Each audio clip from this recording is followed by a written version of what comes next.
ជំរាបសួរបងប្អូនទាំងគ្នាអរគុណប្រយ័ត្នសម្រាប់ថ្ងៃថ្មីចាថ្ងៃនេះយើងនៅតែបន្តនៅក្នុង Unit 14 Action Boy Can Run ចាហើយថ្ងៃនេះអ្នកគ្រូលើកយកនៅក្នុង Lesson 2 Grammar របស់យើងនិយាយអំពី can cannot ឬក៏ can't ដែល can យើងបកថាអាច cannot ឬក៏ can't យកបកថាមិនអាចហើយអ្នកគ្រូមាន form ចំនួន4មាន positive form negative form question form ហើយនិង answer ចាហើយមុនពេលដែលយើងមើល form ក៏ដូចជាមើល example អ្នកគ្រូចង់បង្ហាញបងប្អូនថាតើយើងប្រើ can នេះដើម្បីអីអញ្ចឹង can គឺយើងប្រើដើម្បីបង្ហាញអំពី ability សមត្ថភាពបង្ហាញអំពី possible អ្វីដែលយើងអាចធ្វើទៅបានបង្ហាញអំពី permission ការសុំអនុញ្ញាតអ្វីមួយក៏ដូចជា request ការស្នើសុំអ្វីមួយអញ្ចឹងយើងមើល form ក៏ដូចជាឧទាហរណ៍subject បូកជាមួយនឹង can បូកជាមួយនឹង base verb អញ្ចឹង can ប្រភេទ modal verb អញ្ចឹងបងប្អូនត្រូវចាំថាប្រភេទ modal verb ពេលដែលយើងប្រើជាមួយប្រធានដែលជា he she it ឬក៏ជានាមឈ្មោះមនុស្សហ្នឹងគឺវាមិនប្រែប្រួលទេហើយសូម្បីតែកិរិយាសព្ទដែលជាប់ modal verb ហ្នឹងក៏កិរិយាសព្ទហ្នឹងអត់ប្រែប្រួលដែរគឺជាប្រភេទកិរិយាសព្ទដើមឬក៏កិរិយាសព្ទទី1 subject បូកជាមួយ can បូកជាមួយនឹង base verb អញ្ចឹងយើងមើលឧទាហរណ៍ he can fly he can fly ជាខ្ញុំបកជាភាសាខ្មែរថាគាត់អាចហោះគាត់មានសមត្ថភាព ability គាត់គឺគាត់អាចហោះចាអញ្ចឹង he នេះគឺ subject can នេះគឺ can មកដល់ verb can fly នេះគឺជា base verb ចា negative form positive គឺគាត់អាចធ្វើបានដល់ពេល negative គឺមានន័យថាបដិសេធមិនអាចធ្វើបានអញ្ចឹង subject បូកជាមួយនឹង can't ឬក៏ cannotបូកជាមួយនឹង base verb ចាអញ្ចឹងយើងមើល he can't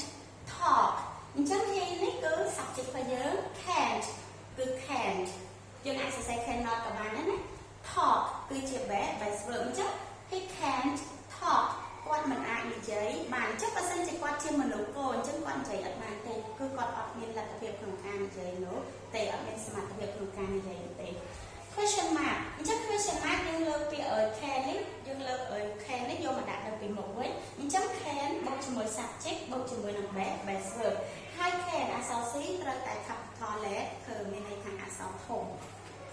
can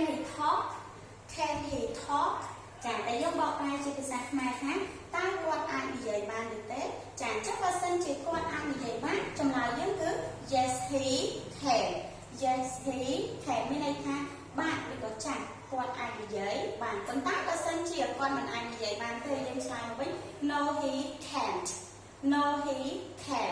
មានន័យថាគាត់មិនអាចទេគាត់មិនអាចនិយាយនោះទេចា៎នេះ answer របស់យើងគឺ yes ថាម៉ាបូកទៅស្ដុក yes ថាម៉ា subject បូកជាមួយនឹង can ហើយបើចម្លើយបែបបដិសេធអានេះចម្លើយបែបស្ដោបែបន័យថាគ្រប់គ្រងថាគាត់អាចនិយាយបានតែបើបដិសេធគឺ no ខាងម៉ា subject បូកជាមួយនឹង can't ចាអញ្ចឹងតើតូនជាមួយនឹង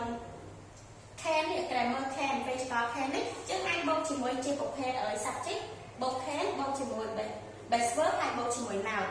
negative question នេះគឺដូចគ្នាប៉ុន្តែថ្ងៃនេះអ្នកគ្រូលើកយកតែត្រឹមបញ្ចប់ដោយ base verb ហើយបើសិនជាយើងបូក noun គឺអាស្រ័យទៅលើ sentence របស់បងឧទាហរណ៍ positive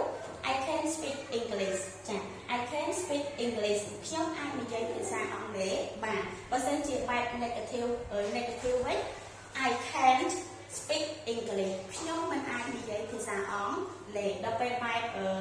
សំណួរចាយើងលើក can មកពីមុខហើយកន្លែង I នេះយើងកុំសួរខ្លួនឯងយើងសួរអ្នកដទៃទៅយើងប្រើពាក្យថា Can you speak English សញ្ញាសួរ